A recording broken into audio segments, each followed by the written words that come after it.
guys! Welcome to this week's Sketchbook School Student Bulletin. I hope you all had a great week and that some of you are back home safe from the Urban Sketching Symposium in Chicago. I can't wait to tell you what's been happening in our community and our classroom, so let's get started.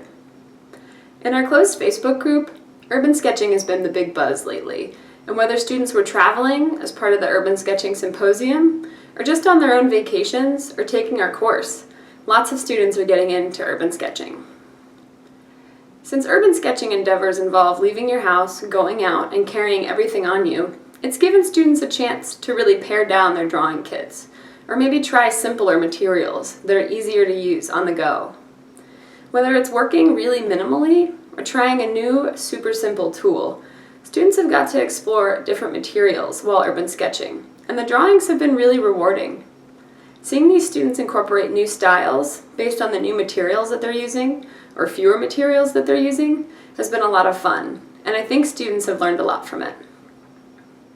Other students, new and alumni, have been joining us and sharing their fears and concerns about drawing in public. Lots of students are nervous to draw in public around tons of people, running the risk of having to interact with strangers and talk about their drawings. One student, a longtime veteran of Sketchbook School, Natalie, actually came up with a great idea, and she began sharing positive stories about drawing in public and the good things that can happen when you try this for the first time and make it a habit. Lots of students chimed in with their positive stories and experiences with drawing in public, and I think it really helped our newbies see that they really have nothing to lose about taking that first plunge and drawing out in the world. One student story that really stuck out to me was one student was drawing a waterfall, sort of a natural attraction, and as she was drawing, a busload of tourists released right behind her on the trail, and so she found herself surrounded by tourists, not only staring at the waterfall, but staring right over her shoulder at the drawing she was doing. While this might have made her uneasy at first, she soon noticed that these people were fascinated with what she was doing and really admired her drawing. Before she knew it, she was actually giving a little bit of a demonstration on how to draw the waterfall, and she actually let some of these tourists try her materials to create their own drawing. So by the end of this interaction, lots of tourists walked away with a drawing that they'd made themselves of the site before them. And I think this was truly rewarding, both for the student doing the demonstrating and also for the tourists that learned something new that day. Another student in our community kind of turned the camera around, so to speak, when it comes to tourists. And instead of being a tourist in a new place, documenting what's around him, he actually documented the tourists around him and drew a really funny, charming cartoon of the sights that you see when you're traveling among other people.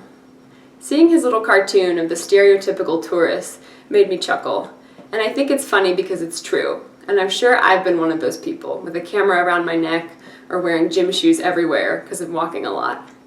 I thought this was really fun to see this student try something different and change perspectives and focus on the people around him instead of the sights. In the student union, since we did just launch a new course, Urban Sketching, students are back with faculty portraits. This is one of my favorite parts of students taking our courses because it's really fun to see them try to capture the essence of our faculty members and to also see the personalities that come out in the drawings. We had a couple students document Jason from this first week in urban sketching, and we even had a student do a portrait of Danny in How to Draw Without Talent. If you've ever captured our faculty members in portrait form, check out the free student union course, The Playground, and add those to the Draw Your Teacher portrait gallery. In the classroom, with the recent launch of urban sketching, students have been really involved in class, and they just wrapped up their first week, like I said, with Jason Doss.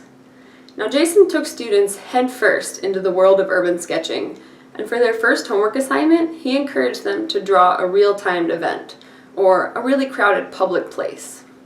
Students drew everything from fairs and festivals to boardwalks and harbors, and even some industrial sites that might not have looked pretty at first glance.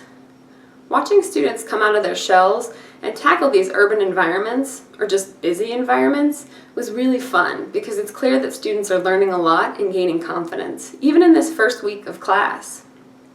Now for their second homework assignment, Jason assigned students a collaboration project, similar to what he and Danny did in their New Orleans sketch crawl in the demo video. Students were encouraged to do a drawing with a friend, a family member, or a fellow artist, and really tag team it and let both of their styles come through. Now, not so many people did this homework assignment yet, as it's clear that some folks might be intimidated by it. But for the students that did tackle it, the drawings that they came up with were incredible because you got to see different styles shining through on the page. One student did a drawing with a teammate of hers at a roller derby practice who was actually a ceramic artist but was totally creative and really into the idea.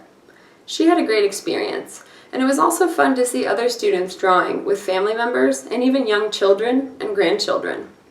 So if you haven't done your homework yet for Jason in urban sketching, it's not too late. You still have the weekend to tackle it, so I suggest you get to your sketchbook and find that real-timed event or that collaboration partner.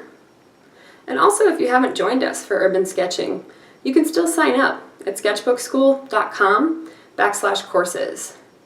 This course is a community course right now, so lots of students are working through it together, but it will be available on demand after the 5 weeks are up, and the lessons will never expire, so you can work at your own pace. That's all for this week's Sketchbook School Student Bulletin, but thanks for tuning in, and I'll see you next time.